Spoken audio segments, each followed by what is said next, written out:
সকলের কি অবস্থা, কেমন আছেন? এই যে দেখতে পাচ্ছেন এটা হচ্ছে লেটকা খিচুড়ি এবং পুরো বাঙালি স্টাইল। এই যে মাটির ইয়াতে নিলাম।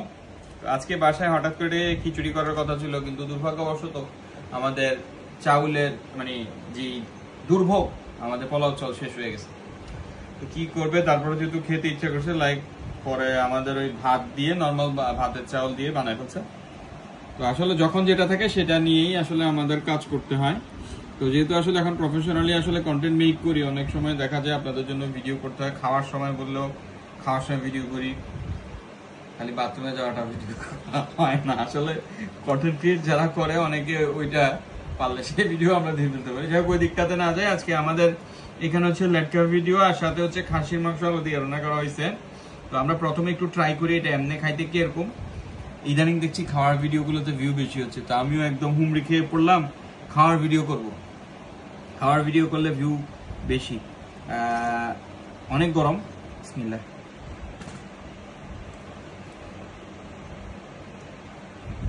সেই মজা বলবো না, কারণ এটা ডায়লগ চেঞ্জ করতে হবে। আসলে মজা হয়েছে। লেটকা, এটা আসলে আমাদের এটার নাম কেন লেটকা হইলো সেটা আসলে আমি বুঝি না। মানে এটা একটু লেটকা টাইপের, সেই জন্য আসলে অনেক কিছু মনে আসে ভিডিওগুলো করার সময়, কিন্তু অনেক কিছু সময় বলি না আর কি। সবকিছু সবসময় ক্যামেরার সামনে বলা যায় না। এই আলুর চামড়াটা কি আপনারা খান? আমার মনে হয় আমি গরিব বিধায় খাই। আমার কাছে আলুর চামড়া খেতে খুব মজা লাগে। আমার কাজকর্ম সব উদ্ভট। আমি কাঁচা মটর খাই, কাঁচা বুট খাই। আপনারা হয়তো বলতে পারেন এগুলো গরু ছাগলের খাওয়া, বাট আমার কাছে খুব মজা লাগে। আরেকটা জিনিস আপনাদেরকে আজকে শেয়ার করি খাওয়ার সময়।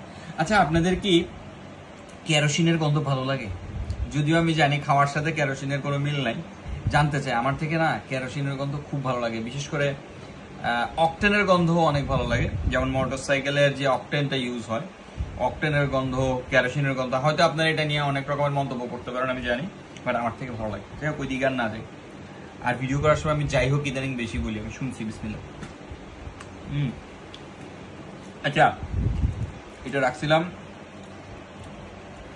আপনাকে দেখাবো বলে। এটা হলো ঘি। তো এটা দিয়েও কিন্তু খাওয়া যায়, এটা দিয়ে খেলে আরো বেশি মজা লাগে। তো লেটকা খিচুড়ির সাথে এটা অ্যাড করলে এক রকমের ফ্লেভার, ইভেন গরম ভাতের সাথে আপনারা খেলে অন্য রকমের একটা ফ্লেভার পাবেন। বেশি নিলাম না, একদম অল্প করে নিলাম। ভিডিও করা কিন্তু খুব ইজি না। আমার চোখের উপর কন্টিনিউয়াসলি ফ্ল্যাশ লাইটলা পড়তেছে। তো যারা আসলে মনে করে আসলে ভিডিও করা খুব মজার ব্যাপার বা খুব ইজি ব্যাপার, ইটস নট লাইক দ্যাট। আসলে কিন্তু যথেষ্ট কষ্ট পোহাতে হয়। আর এরপর আবার এডিটিং এর ব্যাপার থেকে, আমি যদিও এতটা এডিটিং করি না, হয়তো দেখা যায় ভয়েসে নয়েজ টয়েস থাকলে সেই ক্ষেত্রে ভিডিও এডিট করা হয়, বাট অন অ্যান অ্যাভারেজ যদি দেখতে যাই আমার ম্যাক্সিমাম ভিডিও র থাকে। যাই হোক, আমরা এখন এটার ভেতরে ঘি দিলাম, ঘি দিয়ে একটু খাই দেখি। স্মেলটা কিন্তু আসলে অসাধারণ, ঘির স্মেল। আপনারা যারা আসলে ঘি দিয়ে খায়, আসলে আগের মানুষগুলো কিন্তু ঘি দিয়ে খাইতো, এখনকার সময় সব তো ভেজাল। এটা যদি আসলে ওই যেটা বলে না গাওয়া ঘি, অরিজিনাল ঘি হলে কিন্তু সেটার স্মেল বলেন, খেতে বলেন, জিনিসটা অসাধারণ, একদম অমৃত মনে হয়। নোয়াখালীর একটা আপু ভিডিও মেক করে খাইতে খাইতে, তখন বলে কি আল্লাহর নিয়ামত খাইয়ের মনে হয়। আমার কাছেও মনে হইতেছে আসলে আল্লাহর নিয়ামত খাচ্ছি মনে হয়। ও আসলে আঞ্চলিক বললে ফুল আঞ্চলিক বলতে হবে, কিন্তু আমি পারলাম না, সেটা দুঃখিত। আমার খাওয়ার ভিডিওগুলো আপনাদের কেমন লাগে অবশ্যই জানাবেন।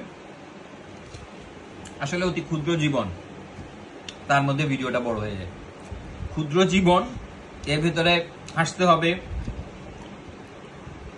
বাঁচতে হলে হাসতে হবে। আর দীর্ঘায়িত করলাম না, আজকের জন্য ব্রেক নিচ্ছি। ভালো থাকবেন, সুস্থ থাকবেন। আজকের মতো আসসালামু আলাইকুম।